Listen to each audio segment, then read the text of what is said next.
Hey, so I know this isn't a video game review channel, but have you all seen the latest Ratchet and Clank? It is insanely good. I haven't been able to stop playing it since I got it, and I just wanted to gush about it for a little bit. So a bit of backstory, I've been playing the Ratchet and Clank games for about 15 years, and those first 3 games on PS2 will always hold a special place in my heart. I remember my dad helping me out on some of the harder levels, so if you're watching this, Dad, then thank you. And playing Rift Apart really just instantly made me feel like a kid again. The characters are all consistent to what they were ages ago, which is nice. The gameplay feels both familiar yet updated for the latest generation of consoles, but I think what really did it for me was how well Insomniac translated their formula to the PS5 hardware. Now, I know I'm probably repeating what everyone else has been saying on the internet for over a month now, but it really looks and feels like a next generation game. It might be the best looking game I've ever played. And you can trust me when I say that. I'm probably just a touch more cynical now than I was playing those first games as a kid. Every single planet is not only visually stunning, but also completely unique to the other ones, even down to the smashable objects. We've got indoor, cyberpunk, real-life Detroit, and narrowly avoiding Disney's legal team. The particle and weapon effects are fun and insane and bright and beautiful, and look at Ratchet's fur. Everything is just incredible. I thought the characters and the story were all really good as well. Better than expected, to be honest. Not that I expected it to be bad, but I know that Ratchet and Clank is geared towards a younger audience.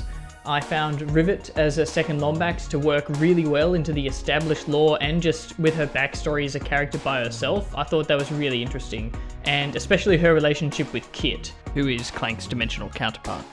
Look at her ears, it's ridiculous. I also liked that her hammer felt a little bit different to Ratchet's wrench, just in pure gameplay. That was a really nice touch. The Emperor and Dr. Nefarious stuff was pretty standard supervillain fare, but the dimensional twists kind of made it cool, and without spoiling too much, I found the finale very satisfying. I mentioned the controls earlier, and for me, that's probably the biggest reason why I love this game so much.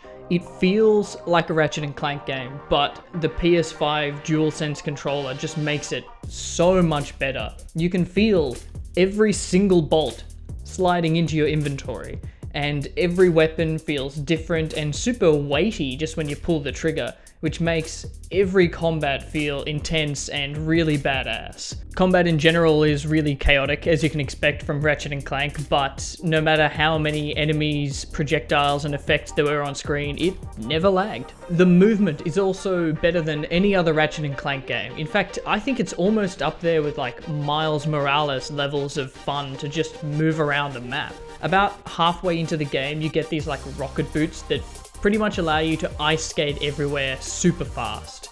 You also get this like dimensional phase dodge, which is pretty nice in combat as well. And oh my god, the rifts. You grapple to them and just instantly teleport from one part of the map to another. And there's just no loading time. It's incredible.